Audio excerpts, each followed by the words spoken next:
smoker, we're here to save the day. We got tips and tricks, reviews and more. Join us on the back porch, that's what we're here for. We're not professionals, but we're here to help. Take a step into the lounge, don't be by yourself. Light up a stick, let the stories unfold. In the Back Porch Lounge, where the vibe is bold.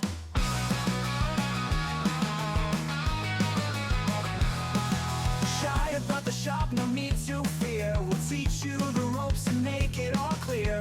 Learn the lingo, find your cigar groove. With the Leaf Cutters crew, you got nothing to prove. We're not professionals, but we're here to help.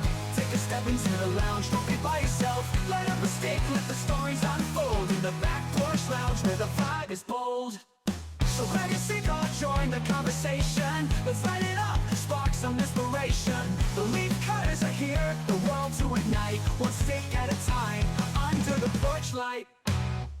Hello, everybody, and welcome back to the Back Porch Lounge. We are the Leaf Cutters, and we are not professionals, but we are here to help. And today in the Back Porch Lounge, we have an awesome guest. It's Fausto Gomez from Smokey's Lifestyle Cigars. How you doing today, Fausto? Good. Pleasure to be here. I feel like Fausto we need actually, an applause button after you introduce I know, right? somebody. It's like, oh, we need applause. Yeah. Yes, well, There we go. We're all clapping for him now. Awesome. But it was funny meeting Fausto online. He actually posted a picture of a couple of the cigars that he had, and I had never heard of them. So I was like, yeah, if you send them to us, we'll smoke them. And sure enough, he was like, give me your address. So we did it, and we were quite impressed with these cigars. Matter of fact, this is the only one I had left, and it took a lot of willpower not to smoke it. So you should be very proud that we did not smoke the last one, because I don't think anybody has any left except for this one. I think this is it. Yeah. Yeah. You definitely picked a good one, a very sophisticated one. Definitely. Absolutely. And this is the Solomon Maduro. And of course, it's 7x58, I believe, ring gauge. 58 on the thicker part, and it's like 50 on the lower end, on the beginning. Yeah. Okay. And of course, the wrapper is Maduro. The binder and filler are Dominican. Correct. Yeah. Yeah. I'm not going to give any flavor profiles because we like you to figure out your flavors on your own. Yeah, we'll do that. But it is listed on the site if you're interested. Definitely. So I'm happy to be here. Like I said before, we're going to learn something from each other. Like one of you hosts mentioned the other day in one of your podcasts that in the tobacco industry, we're here to learn. And if you learn one thing from me today, I basically do the same, and we're all happy. That's what we're here for. We are a small independent cigar manufacturer that basically focuses on quality and craftsmanship. We create unique blends and produce a small batch to maintain that quality and control. We started back in 2016. Basically, when I retired, I went back to the DR and linked up with my father there in the Dominican Republic and started making cigars. And in 2016, we came back to Tampa and we decided to start a company to start bringing cigars and producing cigars from the Dominican Republic and bringing them in. Increasing our sales every year by 30-40%, which I think is wow. Okay. In 2024, I don't like to get into numbers, but we sold 67,000 cigars in 2024. That's pretty good. That's not counting flavors. That's just straight cigars from our line. Correct. We mainly do events. We mainly do festivals and events throughout the East Coast. We have 3 different teams that we can be at 3 different places at one time. We average about 8 events a month, 7-8 events a month. Initially, I was doing, markets and local markets and things like that. But a few years ago, we got away from that and started doing bigger festivals. Instead of doing 10, 12 a month, we do 7, 6, but big ones. And that's it's been great. It's a lot of passion, a lot of dedication, a lot of effort, a lot of work to create a good product, definitely. And you guys mentioned that before. And that's exactly where we at. That's awesome. So you're saying you do mostly events. Do you not have any retail right now? No, I don't have brick and mortar. No. We have online presence and events. Yeah. Regular customers that send me an email, give me a call, send me a text. Yeah. So on a normal day, I ship out about maybe 10 to 12 orders a day.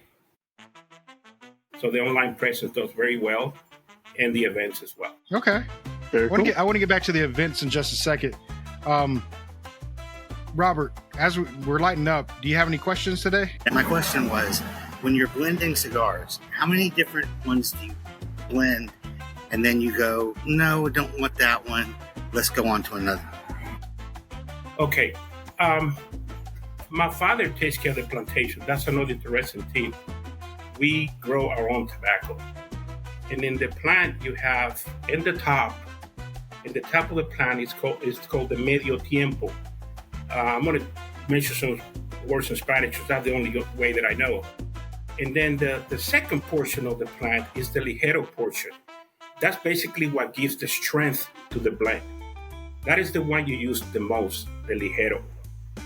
Then it comes the viso. The viso is like the third portion from the top to the bottom. And then the seco, which means dry, is the fourth portion of the plant, mainly used for binders and filler.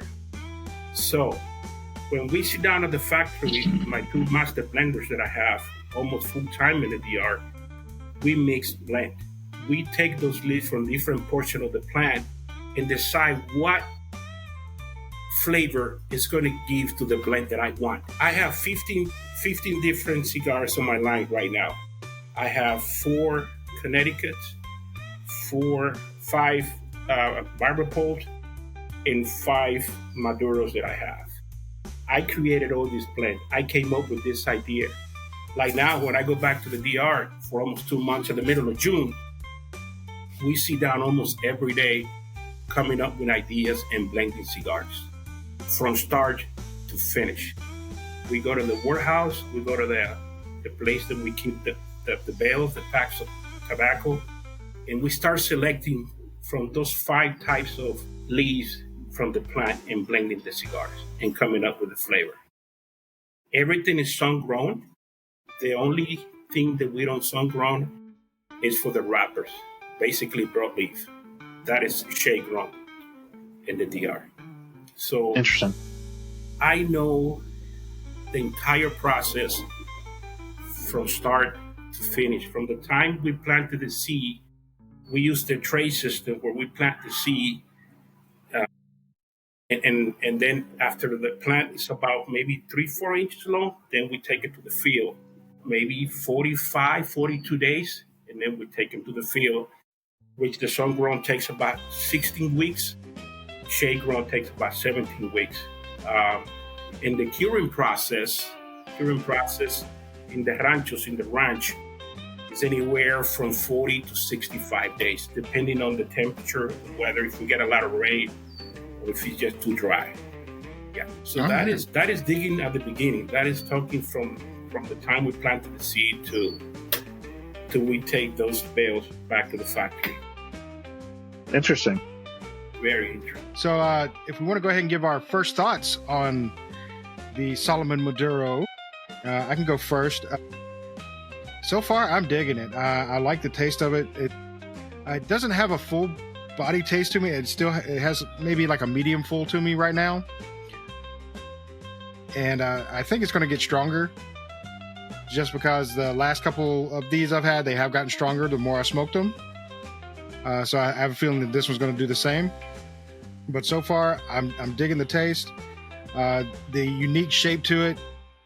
Like, Fausto was just talking about, when I was lighting it, I was like, I wonder how that's going to burn, but it has started burning evenly just from light up. So yeah, the first berry is going to be kind of earthy, kind of woody notes, and then it's just going to start picking up from there. All right. How about you, Grim? First thought is I miss Andy because he's easier to distill stuff from for these reviews. And you got to go first. I don't have that. I don't have that luxury. So, no, it's good so far. I'd say meaningful. I lit it at the end too, like everybody else said, and it's burning even just fine. It's great construction, so yeah, no, it's great so far. How about you, Robert? Yeah, I have to admit, like everyone, I was a little wondering, I wonder how that's going to burn, but it burns nicely and no real aftertaste in the mouth. So far, so good. And how about you, Zach? So far, so good. No issues lighting it up. It reminds me a little bit of like a really big short story. Oh, the dog's coming to visit me. Sorry. The flavor, what I'm picking up so far is kind of a like Fausto said, a little bit of earthiness, a little bit of like sweetness that I would call in the kind of earthy spectrum, and kind of that coffee sweetness a little bit to me. But so far, so good.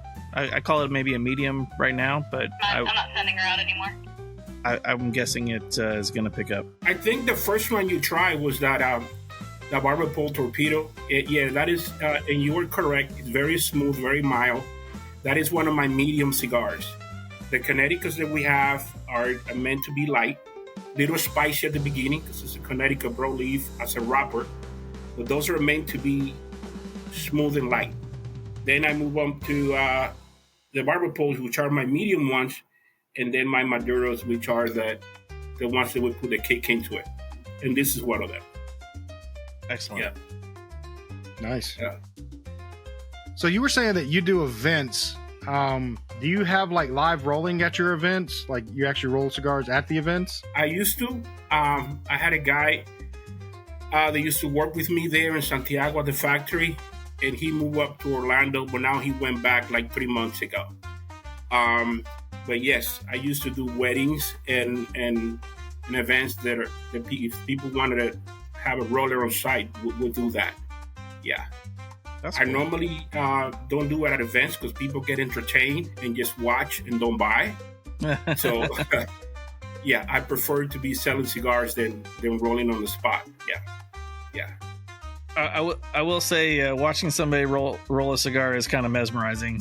When we were down in New Orleans for PCA, we went by the New Orleans Cigar Factory, and they've got I don't know, maybe 6 people rolling cigars in there, and I probably could have stayed there all day watching them work. It's just the skill is amazing. Yeah, it's it's something very unique. We just came up with this one about a month ago. It's a fishtail figurado. Look at the fishtail at the end. It's sort of like That's a Solomon, pretty cool. but it's got the same ring gauge throughout the cigar. And look at the little fishtail at the end. Maduro cap in both ends. And this is something very, very difficult to make. I would imagine. A torcedor, a roller, probably rolls maybe 30, 40 cigars a day, max. Maybe 25. It's very, very, very difficult to make. Yeah, we just came up with this one. It's going to be released here in about a month. I'm testing it right now and stuff. But yeah, like your friend was saying the other day, you have to stay on top of your game. You have to come up with something new every few months, otherwise you fall behind. You got to be creative. I was at a dinner last Christmas with Carlito Fuentes in Santiago, and he said, Fausto, I dream, I sleep, I talk cigars all day long. And that's Carlito Fuentes. He's been in the industry for I don't know how long, but that's all we do, man. We think about cigars all day long. We go to sleep thinking about cigars to create something good, a new blend, a new cigar, a new vitola, something. Yeah.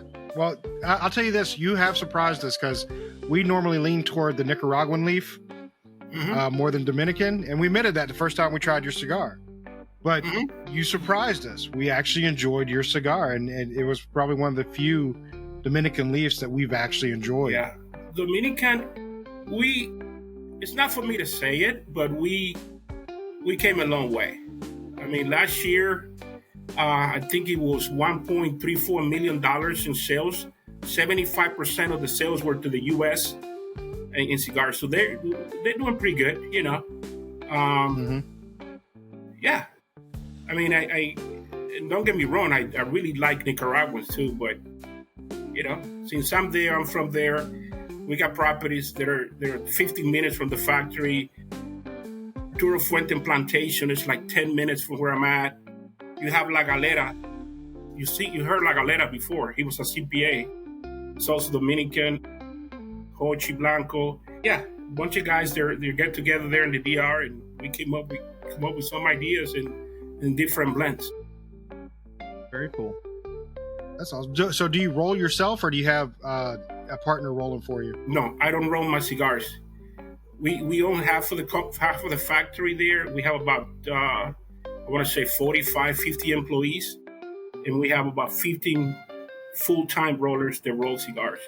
And yes, we do make cigars for some other folks as well, for some other brands as well. Yes, it's not all my cigar. Yeah, because it's the plantation is about 450 acres, so we produce enough to make for other people as well. Very good. Yeah. That's awesome. Because I know you said you owned your farm. I didn't know if you owned all the rollers too. I didn't know if you were vertically integrated. You say you roll. You say what was the question again? So you do roll all your own. Roll my own cigar. Your factory, yes. that the part that you own is also it's your rollers. factory, your rollers. Correct. Yeah. Right? Yeah. Okay.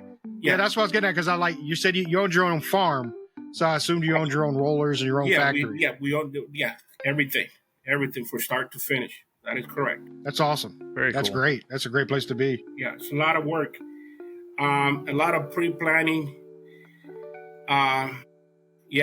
It takes a lot of effort, definitely.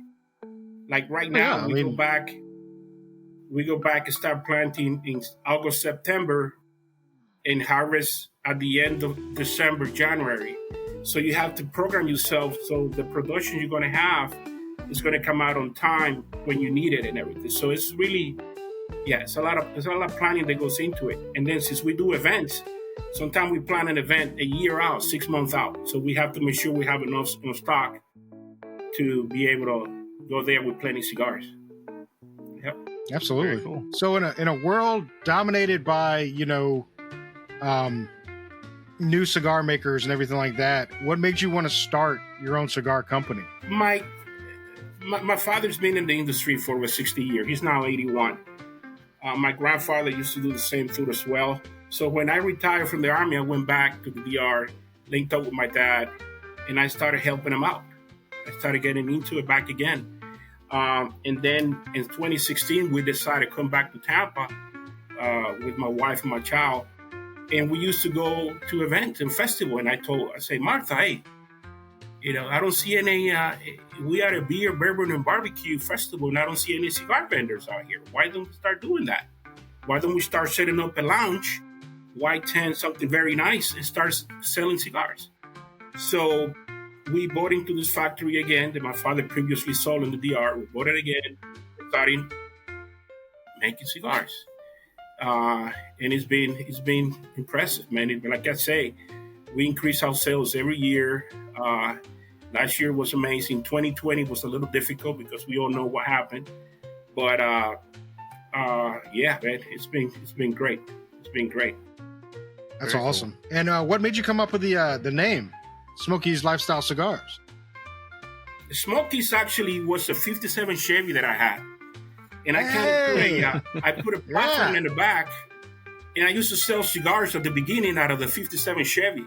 I used to go around to festivals and then sell the cigar out of the truck. And then he just started smoking a lot and breaking down a lot. And we used to call the truck Smokies because so actually my son came out with that idea. He said, why don't we name the business Smokies? Because of the truck. Why not? People call me Smokies, and I say, all right, I'm Smokey. But yeah, that's the rest of the story there. It's because of the truck. I like it. I mean, I'll tell you what, that's some good advertising right there. If I saw a 57 Chevy pulled up at a festival, I would definitely go to it. Correct. And the lifestyle goes with, sometimes if we get some unique hats or guayaberas or something from the DR, my wife sell it as well. So it's the lifestyle, it's the hat, it's the shirt, it's the the cutter, the lighter, the torch, because we also have some accessories as well. So we Smokey's lifestyle cigars. So that's Okay. yeah. I like that. And speaking of swag and hats and stuff like that, you sent us some awesome freaking hats. Oh yeah. And I wanted to show that off a little bit. Thank you guys. Now, I see the logo, and I love that logo, but I don't see it on anything else that you do. So, what's the story behind the logo? Since it's not on anything else. The logo. You heard of Ybor City, Tampa, right? Tampa, Ybor City. Absolutely. Yeah. Yes, where sir. the Cubans migrated back in the 1800s. Yeah. So in Ybor City, there's a bunch of chickens and roosters running around. Yes, there I don't know are. if you've been there. And, Yes. and there's one rooster huge like that they call it the general, and he walks around the entire town, the entire city district there, up and down the street. So that is the reason. That is the reason behind the rooster. That Tampa, the roosters, and Ybor City. A little homage to the general. I like it. Yeah. I'm wearing my leaf cutters hat today, but I do wear this hat a lot, actually. No, that's great. I love it. It's very cool. Yeah. And we may or may not be doing that in a giveaway here soon. We set Ybor aside one City- for a giveaway. Yeah, Ybor City was founded in 1885 by a guy named Vincent Martinez Ybor. He actually migrated from Key West, looking for better opportunities, and stuff like that. And by 1910, J.C. Newman and Arturo Fuentes, the father of Carlos Fuentes, also moving into Ybor City. And, and 10, 15 years later, there was about 60, 70 factories all over the place, all over Ybor City. Yeah, so, the embargo has something to do with it. In 1962, when JFK implemented an embargo into Cuba because of the Spanish-American War due to independence of Cuba. They had some issues there. There were some factories that closed down. But there's a lot of stories about these things. Something funny that JFK, before he placed the embargo, 10 days before, he asked one of his White House assistants to go back to Cuba and buy 1,200 cigars, H. Utman. He used to smoke petite H. Utman Coronas. So before he signed the embargo, he was sending people back to Cuba to buy some cigars for him. Yeah, you got to have his cigars. I'm pretty sure he was on the phone. Yeah. Do you have them? As soon as you did, sign. Yeah, It's there like, we go. okay, we're signing now. Yeah, I'm pretty sure that's how that story went right there. yeah. Um, H. Utman, right? They still make him. H. They Utman, make some in the absolutely. DR. They make some in Cuba. They make two different versions. One's in Cuba, and they make some in the DR. And H. Utman, when he moved to Cuba, he started the company. He was actually a banker, and he used to make cigars for his customers to give to his customer. Turned out a few years later that he was making better cigars than being a banker. So the bank went bankrupt, and he just kept making cigars. That's You see? well, Something to that. that's Yeah. Well, you actually just explained. We do a segment on our show. One of our shows dedicated to short stories, right? And we just make up stories about cigars. Mm-hmm. Well, Billy had the H. Upman Banker, the actual Banker cigar, Mm-hmm. but he didn't know that story. So you just told everybody the story, that actual story behind that cigar, Yeah. which I think is fascinating and awesome. That's you really brought cool. that full circle for us. Yeah, it's really, really cool. Yeah. Let me see what else about H. Utman. So they're making some right now in the DR. So the origin of the cigar is where it's made. Like you can transport Cuban seed to the DR or Nicaraguan seed to the DR, but it's going to be a Dominican cigar because it's made in the DR. In Dominican, yep. Same thing if you do it the opposite way to Cuba, import tobacco from the DR or Nicaragua, make it in Cuba, it's going to be a Cuban cigar. Yep, we learned that on early. That's fascinating too. That you have all these different seeds that come from different countries, but since it's planted in a certain country, it's their seed now, or it's their leaf. That's fascinating. Right. So with since you're a veteran-owned company, Mm-hmm. I think you've already said it. Were you in the Army? Yeah, I'm a retiree 7. I did 20 years and 2 months in the Army. Yeah. I joined the Army at 17 years and a half out of New York. My family immigrated in the late 80s. So I went to high school, went to college for a year, ran out of money. And by that time, my family wanted to go back to DR. And I say, no, why I want to go back? I'm just graduating high school. So I started college, ran out of money again, and just joined the Army, man. My first duty station was Germany. I did a lot of tours in Germany. I went to Desert Storm, invasion of Panama, Bosnia in 96 for 18 months. And I went to Iraq twice, in 2003 and 2006 before I retired. So they finally let me go in 2008. And yeah, man. Yeah, so I was fed up. I was tired. I needed a break. I don't blame you. Yeah. I needed a real break. So I packed up my stuff and went back to the DR, man. Lived my life there for a year. And then I had a friend working at the U.S. Embassy there. And he knew that I was in the DR, and he brought me into the embassy. So I worked at the Department of State for 10 years, too, at the U.S. Embassy there in the DR. So on the weekends, Friday I used to get off, drive to Santiago, because the embassy was in the capital, it is in the capital. And then, start working cigars with my dad, the plantation, and all that stuff. That's how everything got started. Yeah. Wow. So there's a lot of history behind it, man. It's a lot of work. Definitely a lot of work. And dedication. There's up and downs in this industry. No, I didn't start it with $1 million, but I started with $10,000. Yeah, you don't need $1 million. You don't need 2 to make 1. But you say that before. But I started with 10 grand, man, and yeah, and it's been amazing. It's been really good. Yeah. Well, I mean, that's awesome. That's what we've always been told from all the manufacturers. If you want to make $1 million in the cigar industry, you need to start with 2. Yeah. So it's just crazy, but I agree. A lot of hard work, a lot of dedication, like you're doing it, it'll pay off. Yeah. Yeah. And you got to have that passion. If you don't have that passion, you're just making a product that, whatever. And I'm excited about that fishtail that you just showed us. Yeah, that's pretty cool. Yeah, I'm definitely. That's what we haven't tried now. I'm definitely going to send you some. Thank you.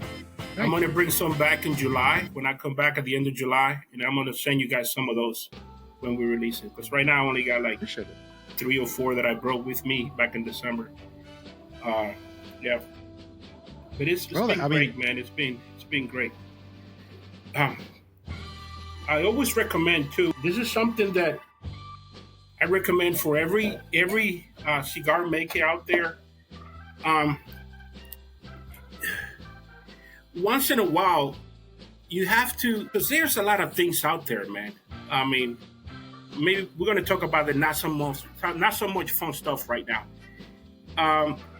There's a lot of companies out there that they sell cigars off the shelf.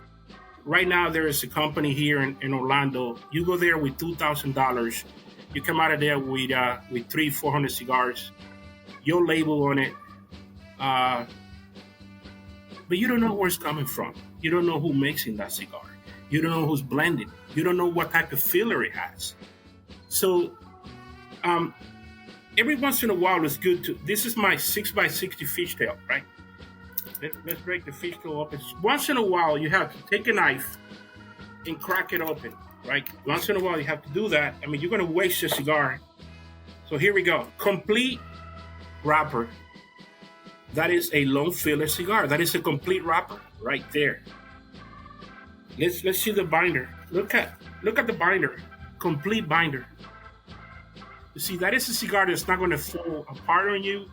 That is a cigar that's going to drop the ash in about 1/4 of an inch. And then you have a long filler, long leaves. Look, long leaves.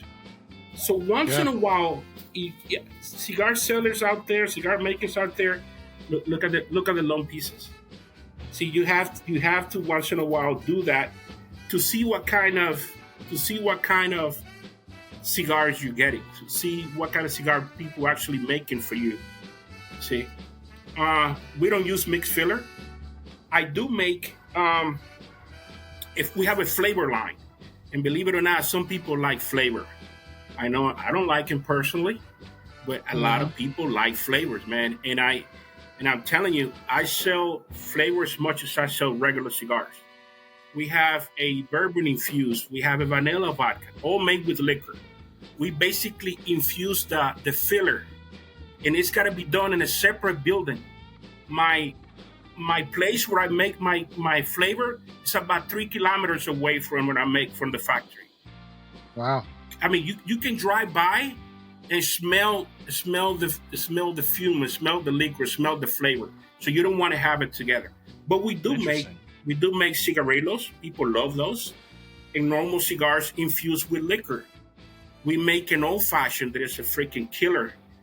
We make an Irish cream. We make a rum flavor that is a freaking awesome cigar for people that like flavor. Well, now, since you're mentioning all these liquors, I can get behind a liquor flavored cigar. It's the vanillas and the blueberries and the strawberries, and get out of the way. No, we don't make no fruits. We make, and that's, sometimes people ask me, say, Fausto, do you make a cherry? Do you make a peach? Do you make a apple? No, we're not into fruity. We just make liquor infused cigar. And for those, you cannot use long filler because it'll be too moist. It's got to be a little bit shorter filler to make the infused cigars. Because when you infuse cigars with liquor or with any flavor or with anything, it's just going to be too moist. You won't be able to draw. It's going to be a mess. So yeah, we do that as well. Interesting. That is interesting. Yeah. I think that's kind of well, I think it's a smart move right now because of the popularity of flavored cigars. With the Deadwood line is incredibly popular right now with the pipe filler in there and other flavors and acid and asylum Java is also flavor, right? Java's a big one. There's asylum with the cold brew. Tabac also, I think tabac is also flavor. The asylum cold brew, the asylum split personality now, that banana one. Yeah. So that's definitely to keep up with the market. You're doing the right thing. Yeah, it may not be my favorite kind of cigar, but I think it's really interesting, and it makes more options for the people that are interested in those things. Yeah, we started doing flavors about 5 years ago because the demand was there, man. People just were asking for flavored cigars, man. Yeah. I mean, they're good introductory cigars. They're good, if you just want something different to cleanse the palate, they're good for that too. And some people just like flavored. So you have many different facets of people that will actually sell to that. So, but for the, old fogies like us that like tobacco, we like to stick with our tobacco is my favorite flavor. For a cigar, yeah. That's what I'm in for. Yeah. That's what we're into. Which I'm, still digging this right now, I have to say. It's quite good. You also mentioned the other day the retro, how do you call it? Retro inhale, kind of like blow through your nose once in a while. And I asked, it's funny because I asked my blenders, a few months ago, once in a while they retro inhale. That gives you a different taste, a different aroma to the cigar. That is something recommended to do sometimes. So you can mix, so you can have that balance, the taste, and then the smell as well. That is something very, very, very good to do sometimes. It is. Yeah, and I find some cigars are a little kinder on the retrohale than others. This is a very pleasant cigar on the retrohale. It's not too spicy, so it's just kind of smooth and creamy to me. I don't know, as anyone else retrohaled their Smokey? It's getting a little creamy, and yeah. It has a different flavor on the retrohale.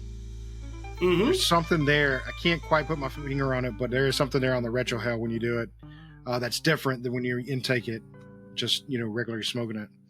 But it's pleasant. Hey, Graham, you have any questions, man? Kind of quiet over there. What's your favorite Transformer? My face was right. Let me call my son for that. Phone a friend is an acceptable answer. That is fair. That is fair. 13-year-old boy, so yeah. The joke behind that was I was trying to validate the reason I was at PCA, and I was like, I have to ask media questions to cigar people because I'm not, I crack jokes. My thing is jokes. Like I'm not terribly fluent with cigars is terminology and such, but my decision for, hey, what kind of question can I ask every single cigar representative out there was, what's your transformer, or what's your favorite transformer? And it didn't go well. Yeah. I got a couple of people that were really excited that like I was asking something different and it was getting them off their feet or whatever. I had a couple people that came up with their own transformers and usually in profane ways. And then I had a good handful of people that are like, "What the fuck is a transformer?" Yeah, you definitely have a lot of fun, man, and that's one of the things that attracted me when I was looking at the podcast. I said, "This guy's, just having fun, man," and this is such a big community, but we try to stick together because you don't know when you're going to need that guy, man. You don't know even one simple phone call to ask a simple question about blending, leaves, packaging, vitolas, different shapes, whatever. If I can help, man. They can call me anytime. I don't care where you from or where you at, And throughout the years, I mentored a lot of people, man. When I first started selling cigars in Tampa, there was only 3 cigar vendors here. There was 3 of us. Now there's got to be about 12 of them around the city selling cigars, doing the things we do. And yeah, man, I'm always there to help. I'm always there to assist. I'm always there to provide any information. And if I don't know, I will let you know. I say, listen, I do not know the answer to that question because I don't know at all. I'm learning every day. Every day is a lesson. Every day is a learning process. Yeah, for sure. And that's great because the more you learn, the better off you are, honestly. Mm-hmm. Yeah. And I am learning, but I ask ridiculous questions while I'm learning. Hey, otherwise you don't learn. You don't learn about... I really I'm playing the long game because next time we go to PCA, I want someone to be like, "Oh fuck, here comes Grim." What's he gonna ask this time? Who's your favorite Ghostbuster? Maybe that could be it. It could be. You never know. We'll find out. We'll find out. So, Fausto, since you were in the military, I gotta ask everybody in the military, what's the best branch of the military? Oh my God. Oh God. That's a tough one. Initially I was trying to join the Air Force. So I went to the recruiter station and the Air Force guy were never there. The recruiter was never there. So I made like 5 different trips. So one day the Marine guy talked to me and said, "Listen, he's never there, man. You don't want to join the Air Force. Come on, join the Marines. Look how cool of a uniform we got." And then I thought about it and I say, "Nah, I don't know." Then I came back another day and the Army guy was there. And he kind of talked me into it. And he said, "Yeah, listen, you don't want to be a Marine. Definitely not a Navy guy. The Air Force guy is never here for you to sign up. So why don't you join the Army?" So I said, "All right, let's take the test." That's but I love every military and want to take the opportunity being Memorial Day weekend to thank everyone that made that significant sacrifice for this country. It's a lovely country. I love it. I enjoy every minute of it. Will I have done something different in my career? Probably. Everybody made mistakes. I stayed out of trouble, but I could have I did my 100%, but I could have done a little bit better. But yeah, man, I love every branch out there. I have nothing but love for you. Yeah. That's awesome. I'm still holding out for the guy that says, Space Force, but that's just me. How are we doing on our cigars? Are we about halfway? I'm halfway. Yeah, about halfway. All right, let's do a halfway check-in. So far, it's been delicious. It stayed medium for me. It hasn't gone full yet. Yeah. But it's very smooth. Very smooth taste. Yeah. I like that white ash that's on it, burning pretty evenly. But that taste to me is it's good. No film in the mouth, which is excellent for me. But I am enjoying it. How about you, Grim? Yeah. What are you guys pairing it with?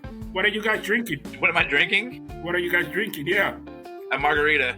A margarita. The flavor intensified, which I was expecting because the last couple of Smokies that I had were definitely more as it went along. So I'm thoroughly enjoying myself. It's a good cigar. I've only had to touch it up a couple of times, but that might have just been how I had it in the humidor. All in all, it's a great cigar so far. And what I'm drinking a knockoff Dr. Pepper Zero, because I love Dr. Pepper with cigars. Just something about those 23 flavors. How about you, Robert? All right, first let me apologize to someone. Okay. First, I'm fighting an internet connection. Normally, I'm on the back porch doing this, but my next door neighbors are having a party, so I'm on the front porch. Not as good internet. But I agree with Ben. It's a medium smoke right now. I love it. It's not heavy. It's no taste in the mouth. It's very easy to smoke. Awesome. And how about you, Zach? I've had no issues with the cigar. Construction seems very solid. Mm-hmm. As far as flavors go, similar. Hasn't changed much. A little bit more intensity. I don't know if it's just like where my palate's at right now, but I'm getting a lot of like sweetness out of cigars lately, which is enjoyable. It's not like overly sweet like a sugar tip or anything like that. It's just kind of like the natural sweetness of the tobacco. I would compare it to like a cup of black coffee that's maybe lighter roast and it has a little bit of sweetness to it.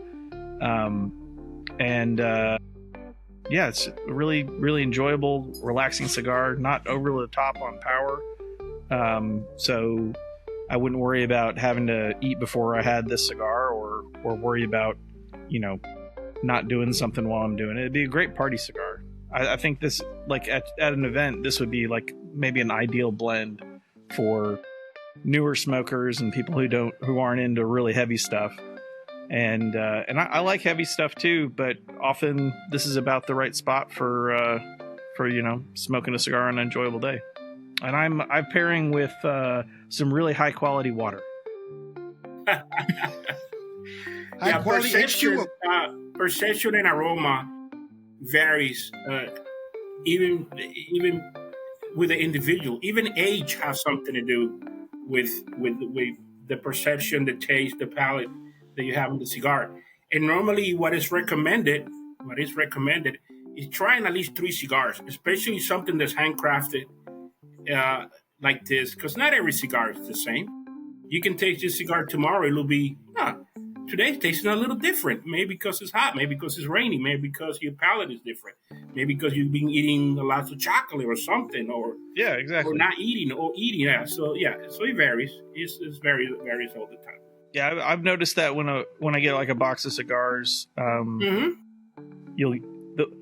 I've had this before where one of the cigars is just unsmokable. It's just a terrible cigar for whatever reason, something to do with the leaves in it or the construction or whatever. Yeah, just not a good cigar, and the rest of them could be fantastic. So I agree. Having more than one of something is a good test of the cigar. Yeah. And that's also a reason why we like to have multiple people on here, because they'll all have different experiences on the same cigar. Right. So it's kind of the principle behind that as well. We love doing that because you have different tastes from everybody. Of course, they have what they love, what they don't love, are completely different. So that's why we have multiple people on here doing the same thing. So you can kind of align your taste with somebody that, you know what, I agree with them more on cigars. Let's go that route.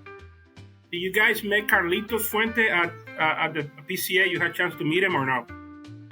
I didn't have a chance to meet him, but I saw him there. Yeah, he was there. Yeah. Hochi Blanco was there from La Galera. A good friend of mine. I think he was there too, and a few other guys. I think West Tampa Cigar was there too.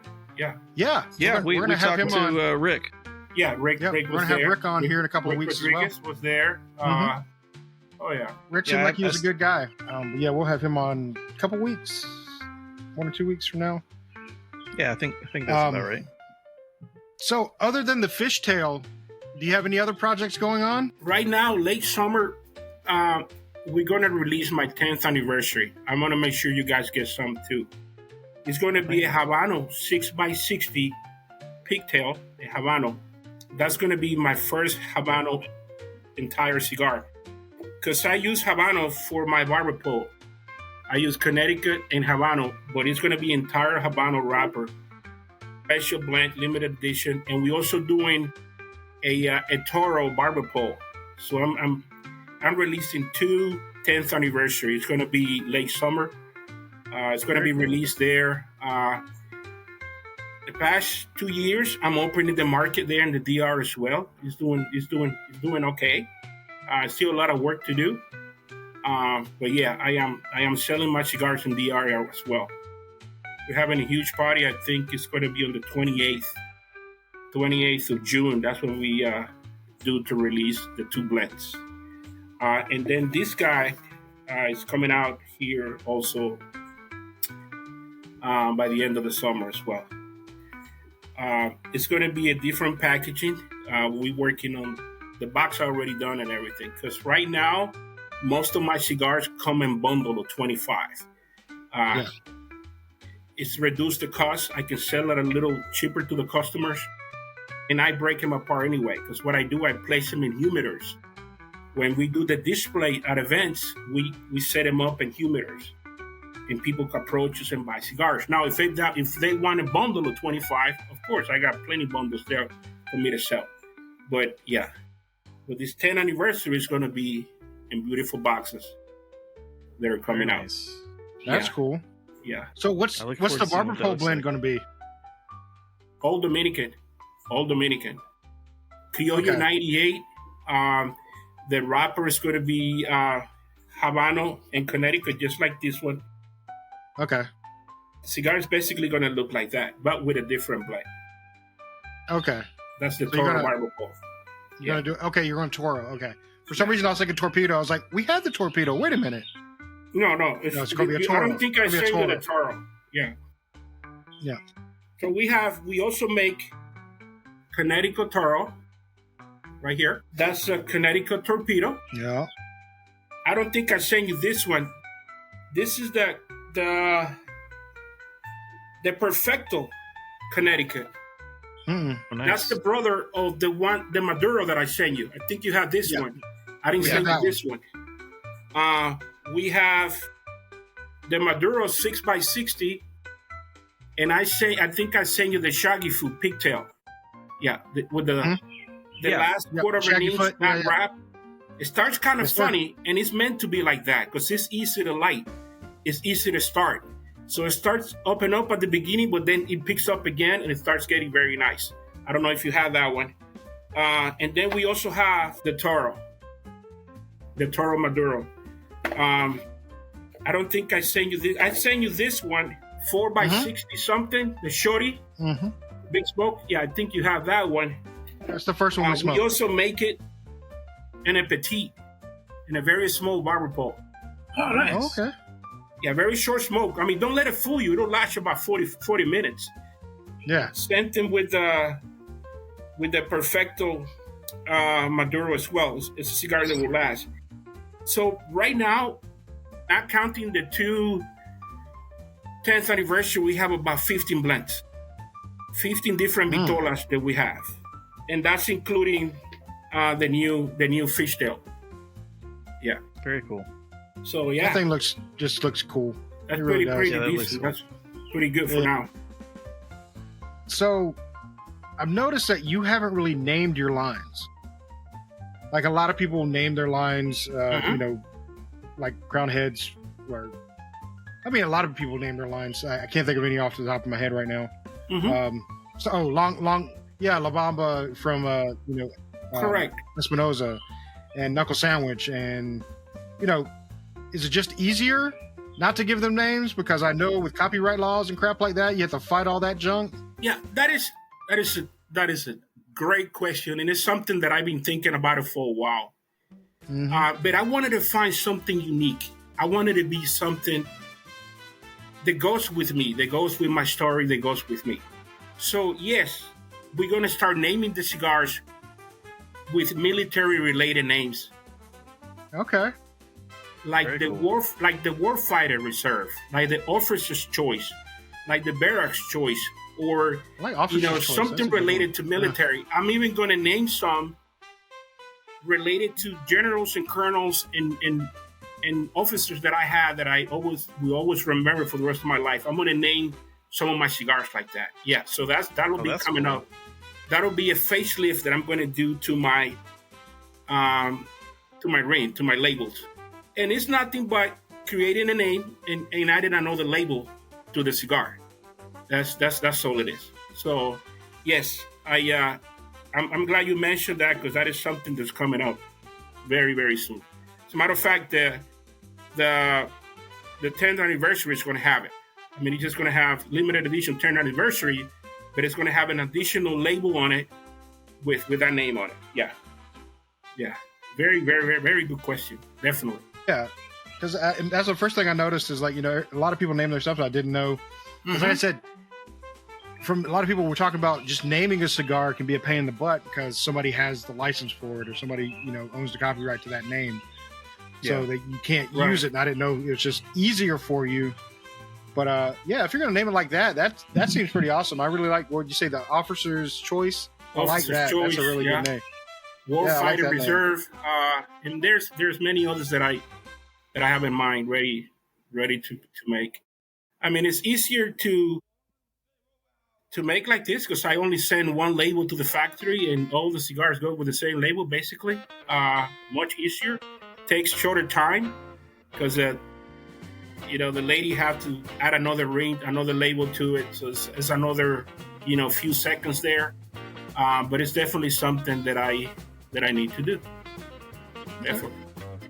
And here I was hoping you're gonna name it after different cars you had in the past. You had the 57 truck. Get the Etzel, out there. I don't know. Yeah. You could have a super common cigar and call it a foobar and be like, this cigar will leave you foobar. Fubar.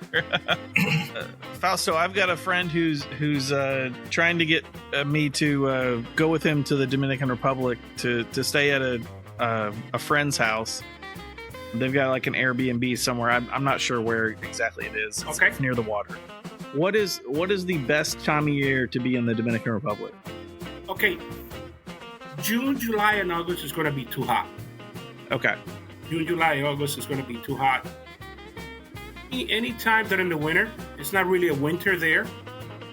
You can go. Spring, it'll be a good time. And if it's by the water, it's probably in Punta Cana. You probably heard Punta Cana before. Punta Cana is in the east, and it's in the East Coast here. And then you have the capital here in Santo Domingo. And then you have Santiago up on the North Coast, where I'm from. And Santiago is a valley. They call it Cibao Valley, Valle del Cibao. It's a river that runs through it, surrounded by mountains. And then in the other side of the mountains, there is the beach. So it's the perfect soil for tobacco. I mean, we have the soil, the climate, and the terrain. I mean, it's just perfect. So 95% of the tobacco production are in the north, in Santiago, where I'm from. So so your friend would probably mention that there's beach all around, but it's probably Puerto Plata or Punta Cana. But like springtime or winter, it'll be fine. I mean, you can go in the summer too, but it'll be hot. Well, I've only been out of the country once, and we went to Playa del Carmen in Mexico, and it was in December and January, and and I was surprised at how warm it was, and I would imagine that the climate's similar to being on that kind of longitude and latitude. We go 3 or 4 times a year we go during Christmas. Now in the summer, we go for like 2 months. We're coming back at the end of July. So we always there. So anytime, man, you guys want to come down, just freaking let me know. I'll definitely help you out. Take you to the factory, take you to the plantation. We can bring plenty of cigars. So anytime, if I'm there, freaking just give me a call. Send me a text, send me an email. Yeah, I'll Nice. let you know when we start planning it. I don't know if we're going to be able to swing it this year, but Yeah. but definitely something that we've been talking about. Yeah, Robert and I actually got. Go ahead. Go ahead, Zach. Sorry. No, you go ahead. I'm about to say Robert and I actually got to go to Puerto Plata, in the Dominican Republic. cruise? Yeah, on a cruise. On a cruise, yeah. Okay. Yeah, and we went to I think it was Ocean World there, and just the trip to Ocean World was gorgeous. Like that area and everything was just so gorgeous, and the temperature was so awesome. Yeah. It was a lot of fun. Yeah. We are behind. If you facing this way, we are behind the mountains from Puerto Plata. We are 30 minutes from Puerto Plata. So if you cross the mountain, you get right to the port there. Yeah. Very nice. Gorgeous. Very nice area. Yeah, temperature was awesome. Yeah. They made us want to say we want to go back there just to vacation. Mm-hmm. Yeah, just go there because it was a good time just seeing it and experiencing it for the first time. Wish you had more time. Yeah. Yeah. So my friend, he actually spent I think it was like 7 years of his childhood in the Dominican. Okay. He's from America, and his father took a job that I guess they were consulting on some sort of mining operation down there, possibly. Okay.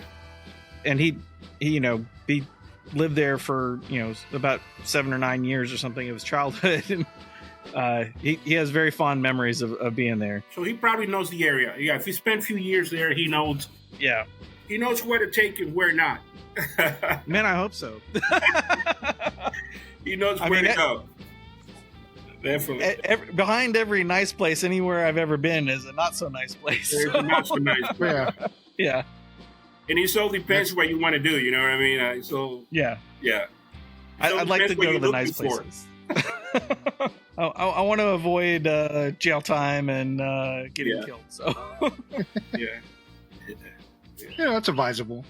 You want the good food, the good beer, and the good times. That's what you want. And cigars. Man, good cigars. Don't hold back, Good man. cigars, Any question that crosses your mind, please, man. I am willing to answer it. And anything Absolutely. you think I might be able to help or give you an idea, whatever, please shoot away. You can call me anytime. And I'll be here for you. Definitely. Appreciate that. Definitely. When we start going back and forth on the planning time frames and stuff, I'm definitely gonna shoot you a text or something and ask some questions. And you better go visit the factory. The That's all I'm Cigar saying. Heritage Festival in Ybor, first weekend in December. I want to go to that. You heard of that before, right? Yeah. Yeah, absolutely, yes.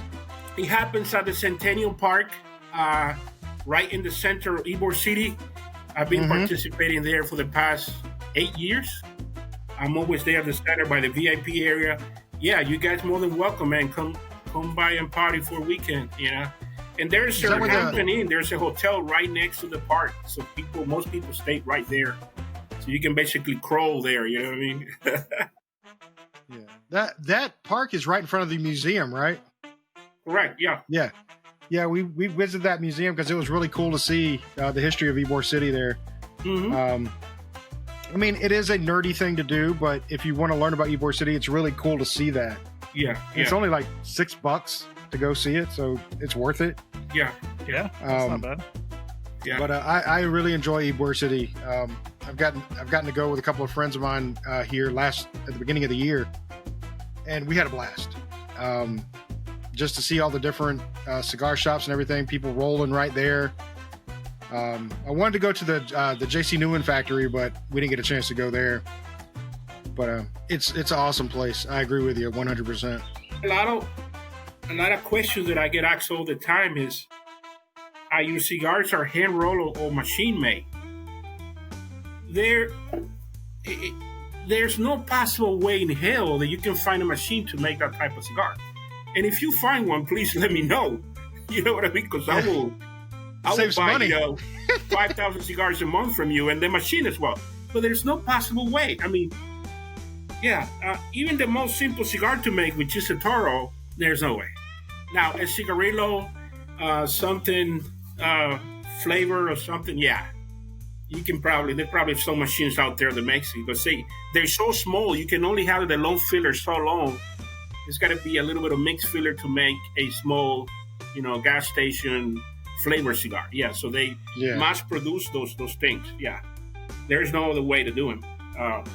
But to make a regular cigar, a perfecto, which is taper in both ends like this, I mean, it takes an art, man. It takes a lot of work. Yeah, a lot of work.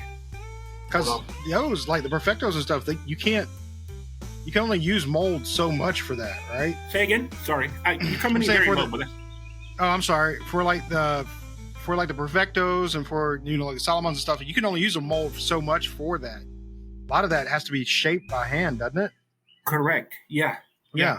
The mold gives it that initial shape.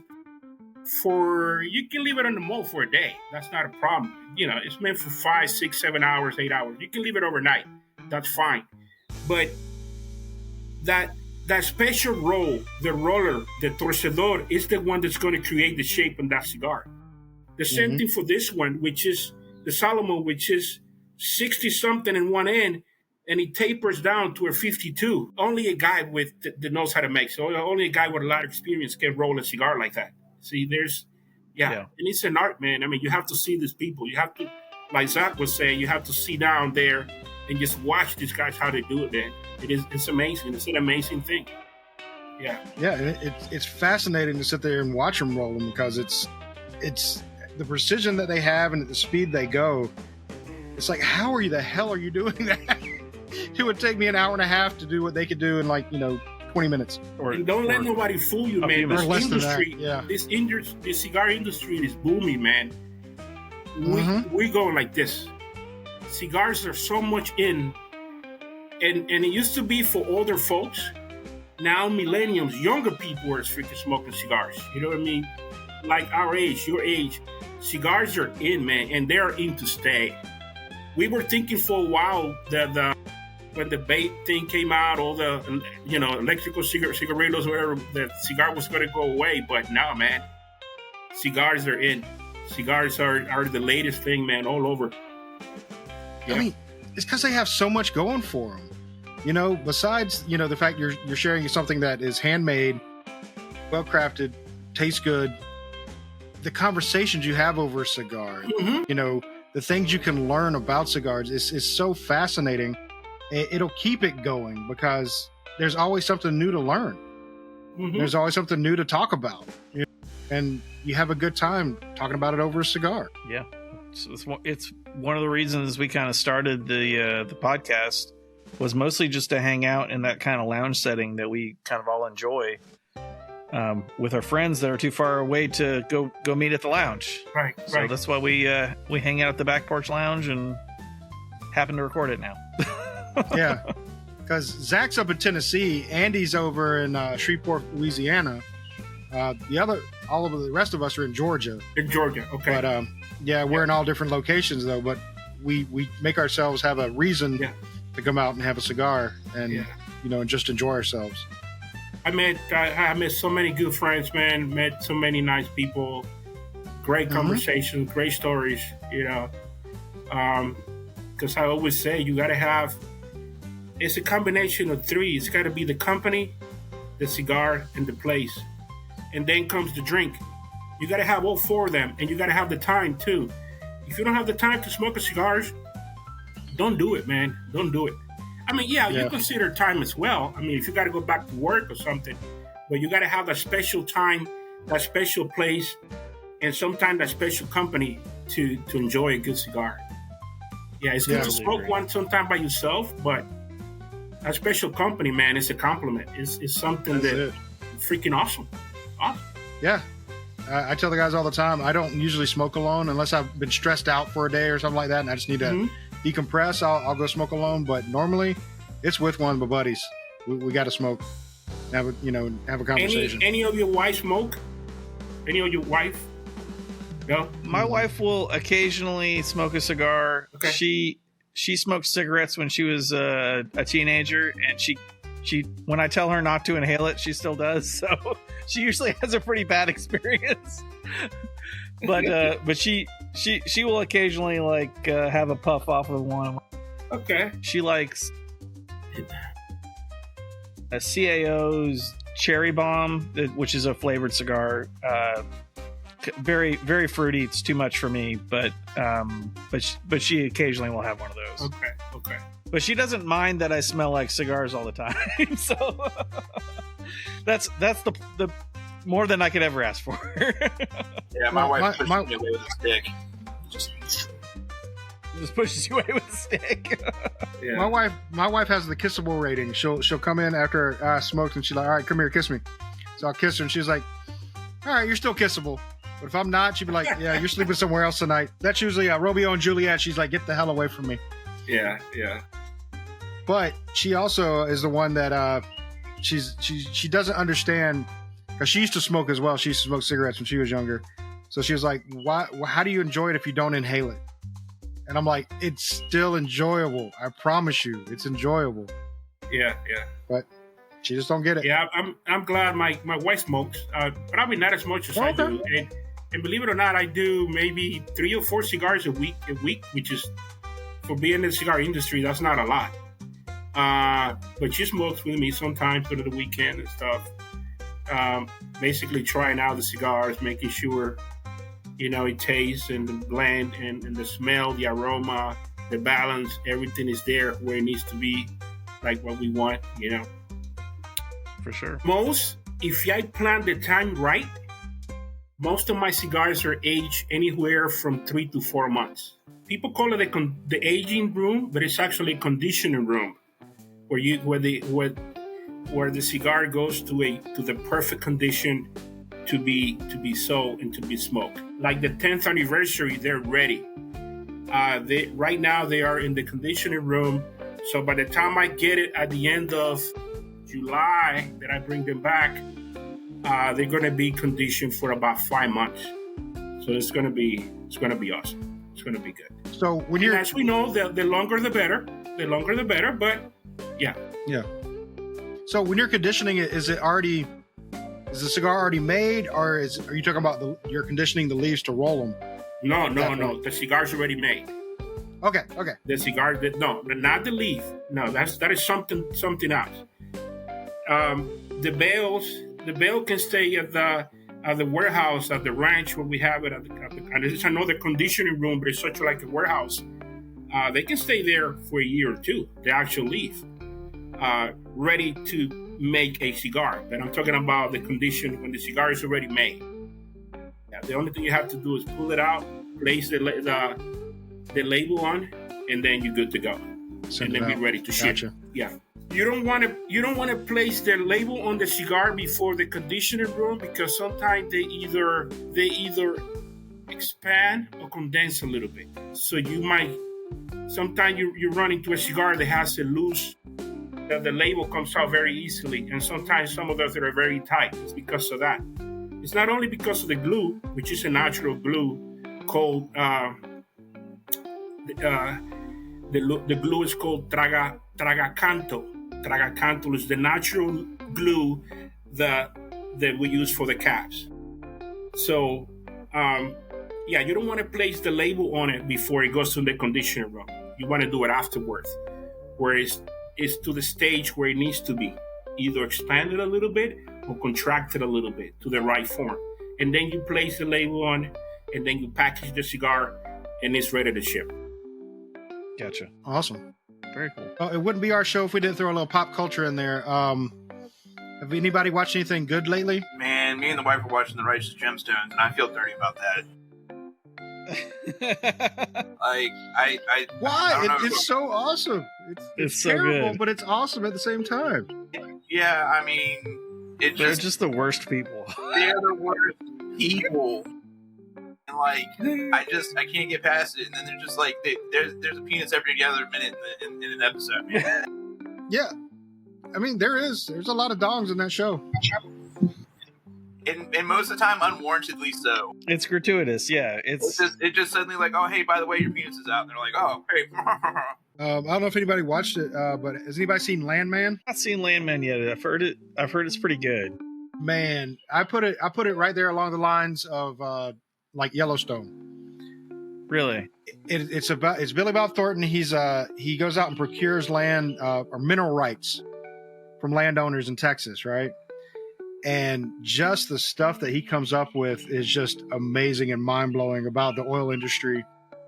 And him explaining it to like one of the lawyers who's kind of a, activist and is like, oil's killing the earth, stuff like that. And he's like, well, I mean, everything is done with oil. I mean, the roads, the tires, umbrellas, everything is made from oil. So until we find something we can make something else out of, we're kind of stuck. But it's really good. I've been enjoying it. We binge watched the entire season. It's that good. Just one weekend, we just sat down and couldn't stop. We just finished Andor. And I felt like it started off a little rocky. I really liked the first season, and the second season ended good. Like it, I enjoyed it. I would say worth watching if you're a Star Wars nerd like me. Oh, dude, yeah. About to say Robert's on board. I know that you're all Star Wars nerds. Fausto, I don't know if you're into Star Wars, but I grew up watching it, so it's kind of part of me. Yeah, I like to watch documentaries and history and wars and things like that, war movies and war documentaries. That's what I'm into. I'm right there with you. I enjoy that too. I do enjoy a documentary. I think Robert's been watching The Pit. Robert, I don't know if y'all seen Robert again. Give us additional frames if you watch The Pit. No additional frames. He's not watching The Pit. No, he watched The Pit. I don't know if you've seen that, but The Pit is it's crazy. It's like ER but on adrenaline. Yeah. They literally have a case like almost every 2 minutes come into the ER, and its severities are just all over the place, and everything's an emergency and everything's going on, and it's crazy. But it's a really good show too, if you haven't checked it out yet. Yeah. Sorry, Fausto, we're a little bit of TV nerds, so we like to talk about that too. Nothing wrong with that, of course. Yeah. I don't understand how you two aren't done, or you three aren't done at this point, because I like went through that cigar, man. Like, I mean, I've been puffing on it. It's been solid the whole time. Mm-hmm. Are you saying you want to rate yours now already? I know. I do. Yeah, I have a feeling as soon as I put this one down, I'll be like, I want another one. I don't have another one. Yeah, I want another one, and I'm looking at like the little nub that's left in my ashtray. And I'm like, I could get a couple more puffs out of you, probably, maybe. Light the ashes, man. Light the ashes. Yeah, like I say, I'm leaving on the 12th of June. We don't come back to the beginning of August, but I'm gonna put a care package for you guys. Some stuff that I'm gonna bring back for you guys to enjoy. I don't expect anything. I just want you guys to have some cigars, enjoy them. You got to try more than 3 to come up with a judgment. Maybe if I send you another Solomon, it takes a little. I don't know. Maybe a little bit different. I'll make sure to hook you up. Well, we appreciate that. And you said the same thing about the first package. You said you not expect anything, and I told you we want to rate it because if you're nice enough to send it to us, we definitely want to rate one for you. We rated one for you already, but we're going to rate this one too for you. But we appreciate it. We really do appreciate it. I mean, anybody wants to take the time out of their day to send a lowly podcast like us some cigars to try, we definitely appreciate it because we love to smoke. We love to smoke cigars. It's okay. And we love, getting our mind changed about something. Like I said, you've changed our minds about Dominican. We're looking more into Dominicans now because heavily we have been like favoring Nicaraguan more. Yeah. But these are at least for me, it's been bringing me back into, hey, let me give Dominican a little bit more of a chance here. Yeah. Because kind of now I've been shying away from them, but not anymore. Definitely. And when you send me that email saying that I sent you my entire line, I'm like, no, man, I only sent you 5 of those. I got another 10. that I want you guys to taste. So yeah. I've been a fan of La Flor Dominicana for a long time, and I know that not all of the tobacco they use is Dominican, but there's definitely there's something about the Dominican tobacco that's it's smooth and and rich. Yeah, definitely. Sorry, I'm just sitting there puffing away on this. Do you want to go ahead and rate them? So, I have a question for Fausto. Mm-hmm. What's your wife's favorite cigar in your line? Oh yeah. Oh my God, she likes the Perfecto. This guy right here, the Perfecto Maduro. She likes that, number one. Then she likes the Toro Maduro. She likes this guy right here. Okay. Number two, and I want to say number three, when she feels doing something lighter, smoother, she likes that Torpedo Barber Pole. Okay. For her, those are her last, top three. And she actually came up with the blend as well. Because she go to DR with me. We go to the factory. We sit there and smoke. We have, by the office, we have this huge patio with rocking chairs. And we sit there and just smoke cigars and drink coffee and drink bourbon in the afternoon. Basically all day long. That's all we do. That sounds like the dream right there. Yeah, that's it. Yeah. That's it. Yeah, two of my master blenders are names that when you mention their name in the DR, every cigar makers know who they are. Yeah, one guy used to work for Davidoff for 30 years. He retired and then he started working for me at the factory there. So I paid them half time. I paid them not a full salary, but part time. So especially when I'm there, they sit with us for anywhere from 4 or 5 hours a day, just smoking cigars and trying new things, coming up with ideas, coming up with blend. This is how the Ligero is going to work. This is how the Viso is going to work. This is the Volado how it's going to work. This is what we have in production. This is what's going to be ready in December, January. But we're making this, but the Toro was staged a little different. I want a little stronger. I used to make a double Maduro. We stopped making it about a year ago. So we're thinking about going back to a very, very, very dark Maduro. So we're getting that leaf to the right point. It's hard to do, but we are working on a double Maduro, which is freaking delicious. It's like smoking chocolate. It's going to be freaking awesome. Yeah. So that's going to be interesting. It's going to be on a 6x60, so you can get a full puff, a full flavor, lots of smoke, and it's going to be a double Maduro. That's going to be next year, but we start talking about that already. Double Maduro. We talk about the industry. We talk about social media, and we just have a round table that we just, everybody brings a question. We talk about packaging. We talk about labels and stuff like that. Boxes. Boxes is a totally different animal because you have to outsource the boxes. You have to hire another guy to make that is an expert making boxes because we don't do it all. We do cigars. So boxes is another animal. And you have to, when you select a package, a box, you have to program yourself so the boxes will be ready and produced by the time the cigars are ready. You see, you don't want to have 1,000 boxes just sitting there in the warehouse waiting for the cigar 6 months to be ready. It's got to be like one after the other. Boxes ready. A month later, cigars are ready to be packaged, ready to be sent. Yeah, so it takes a lot of coordination. It takes a lot of time and coordination. I'm sure. Yeah.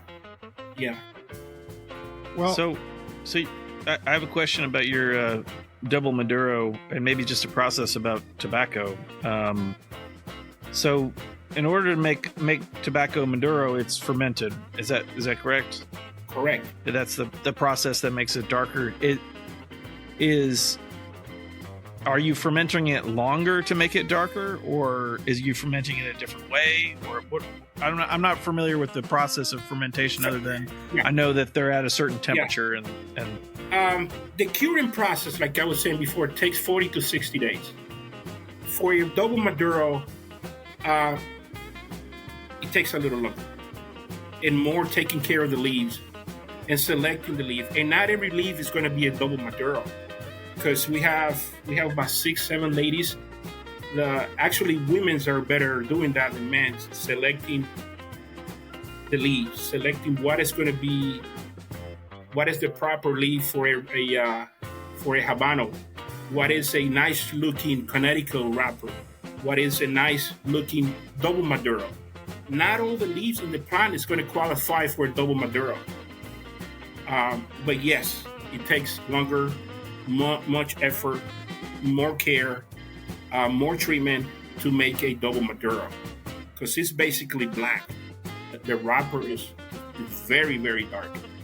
Yeah. So, forward to seeing that. That's interesting. So going back to your social media thing, I've been I like your little videos that you're putting together with you, showing off your talking about yourself, talking about your company. But I think it was your video that I learned that it was the ladies that were better at picking out the colors, better at picking out the making the cigars and everything like that. And that blew my mind. I was like, makes sense. Yeah. I want to say 70% of our factory employees and rollers are women. There's the 30% that are male. Yeah. My packaging guys, male. Yeah, most of them are ladies. Most of them are women. Yeah. Yeah. Oh, yeah. Yeah, social media, man. I neglected it for a very long time. I should have 100,000 followers on Instagram until someone say, "Hey, Fausto, wake up, man. What the fuck are you doing? You have something to show. You have a story to tell. You have great product. You have so many content, so many to show the world that you out there." So now in the past year and a half, we're back into it. I hire a girl that's taking care of my Instagram and some other stuff. And yeah, we're doing much better. But I neglected it for a very long time, which it was my fault. I did it the opposite. Most people, you look at them in social media and say, "Holy shit, this guy is killing it. This guy's selling cigars like crazy." I started the opposite way. I started making money and selling cigars first, not showing the world. And believe it or not, I somehow made it happen. But now we're back to where everything is kind of level out. Social media, I'm showing the presence. I'm showing that I'm out there to the world, So it's something that we corrected. We know it was helpful, but we will concentrate on some other things. Takes a lot of work, man, creating content, creating, things. Takes time and effort and money. Well, I'll let you know this little secret. Since you're a manufacturer, they're a little bit more lenient because that's your product. But if you're talking about tobacco, especially like on podcasts or anything like that, they censor us like crazy. They throw the algorithm against us. They don't like to put out our stuff. And it's because we're talking about tobacco. Yeah. But you do have that advantage since it's your product that you can get out to a lot more people and get out to things. So utilize that as much as you can. Yeah. And don't limit yourself to one platform either, because there's so many platforms out there now that you can put your stuff on and get your name out there. Yeah. That it'll do nothing but benefit you. I know it's a lot of time, it's a lot of effort, but it's worth it, especially to you in the position you're in. Yeah. So, they have placed restrictions on us many times and blocked some of the content and stuff. I know they have done it to me as well, but we're finding ways to where, we're getting it through. We're working on it, definitely. Yeah, very cool. Well, all right. Well, I guess we can go ahead and rate these because mine is starting to burn my fingers, and I'm sad I'm going to have to put it out here soon. So it got more strength to it, so I'm definitely going to put it into the full category now. It's definitely a full smoke now. Getting it down a little bit further. It's been consistent. I've enjoyed the taste. No film on my mouth, so that's great. I'm going to rate this one. I'm kind of like with your wife. She had my lineup right there as and what I enjoyed for your line. But I think this one, I'm going to put this one above everything else. I like the Solomon a little bit more than I like the others that I've had. So I'm going to rate this one 4.5 out of 5. So it's got a high rating. I enjoy it. I want to go get another one right now. I know I have to order it online. Can't get it locally. But I am enjoying it. How about you, Grim? It was. I mean, I've already kind of given a sample of my review as far as it goes. For I wanted to fucking smoke the remaining nub out of the ashtray. Like I don't like kissing ass like for our visitors or whatever, or for our guests. But at the same time, like, damn, dude, this is a fantastic cigar. It stayed medium full to me the entire time. The intensity was what was changing. Like it was a stronger taste for each section of the cigar, so it really kept me on my toes the entire time. Like I didn't really settle into, hey, this is the taste of the cigar, which for me is fantastic. I have ADHD, so like changing things, like flashing lights and shit like that, like I'm in on it. It held together awesome. It was. There's no film in my mouth. There's no aftertaste that I'm worried about. Like it's all around awesome. So I'm gonna say 4.75. I think I liked one of the other ones more, which is why I didn't give it 5. I can't remember what it was now. I like one of your line a little bit more, so that's why I had it rated a little bit lower. But it's fantastic, man. I appreciate it. All right. And I'm going to try to get Robert back on. He's still having problems, it looks like. So, Zach, you go ahead and do yours, buddy. Okay. Flavor-wise, not any significant changes, just building in intensity, which is enjoyable. And I would call maybe medium full for me. Not quite all the way full, but definitely more intense towards the end. It's so like Grim was kind of saying, I'm at the end of the cigar. It's starting to get hot and a little hard to hold on to. But I don't want it to be over yet. If I had another one, I would probably pick it up and smoke it because I don't want it to be over yet. And I'm gonna give mine a 4.5 as well. It's a great cigar. Awesome, thank you, guys. Thank you. It is. Well, it looks like Robert's having a little bit of difficulty, but we'll get his rating on the website. But now, Fausto, I want you to take this time. Tell us a little about, I know you've gone over a little bit what's coming up, but anything you got going on, anything you want people to know, please take the time to do so right now. Let everybody know what's going on. Yeah, great. First of all, like I said before, thank you for having me on. Thank you for giving me the opportunity to share some ideas, share some of my information for your viewers to be out there and probably learn one thing. If you learn one thing from this show, that'll be great for me. And so I have nothing to hold back. I'm willing to help. I'm willing to share. I'm willing to assist anyone that give me a call or want my help. I have no issues with that. Like I say, the next thing on the plate is it's my release of my 10th anniversary, which is going to be in the next 2 months. By the end of the summer, it will be in the market. We'll be ready. We'll be on my website, and I'm going to make sure you guys get some of that as well. And you're having a great show, man. That is what attracted me. You guys always have fun. You're a bunch of good folks. I love the area where you're at. I wish I could move there. Florida is just too hot, too flat. There's no mountains. There's no trees. And it takes me 4 hours to get out of here. It takes me 4 hours to get to Georgia. So, I want to be like in the middle there, But anyway, I got a kid in school. He likes his friends. He likes his school. So I'm stuck here for the next 4 years, at least. And then I probably go back to the DR, retire again. But I have so much passion. I have so much love for this business, man. I get goosebumps every day. I get tears when I talk about cigars, when I talk about this industry, when I talk about the people, when I talk about the friends that I meet, when I talk about other cigars makers out there, because there are some good ones out there, man. And not only from the DR.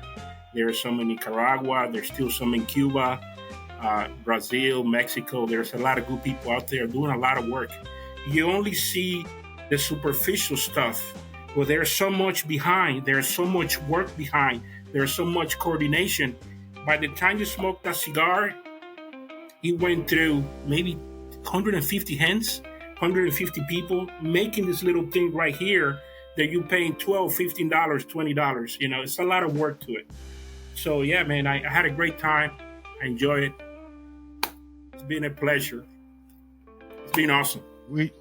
It's been awesome. Thank you for coming on, and thank you for having that. Thank you, Fausto. Thank you. You seem kind of hesitant about coming on, but we appreciate you coming on. I mean, because we've learned, we've learned from this, and we appreciate you sharing your craft and sharing your cigars with us to be able to try them. Because, again, we had never heard of them, but I'm glad we have now.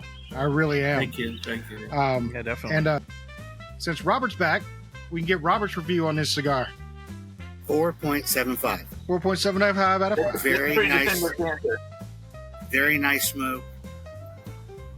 Very nice. I did touch it up once because I've been fighting with my internet.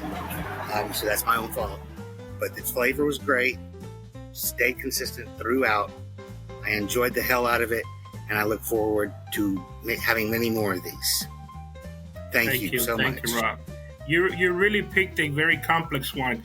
When you say you were going to rate the Solomon, I say, oh, shit. I'm in trouble. This team better hold on, man. Otherwise, I'm going to be, definitely, yeah. It's one of the most, it's really tasty. I want to say the most difficult one to make, the one we put a lot of work into it. And only, as a matter of fact, only one guy makes it. Only one roller that I have makes a Solomon. Not many people make Solomons. Yeah, anybody can make a Toro, anybody can make a 6x60, but a Solomon takes a lot of practice. Yeah, and a lot of love. You can tell. But we appreciate you being on the show. And at this point, I think we're going to say good night. Thank you. Thank you, Fausto. Thank you, guys. All the best. Thanks, Fausto. Have a good one, Robert. Take care, guys.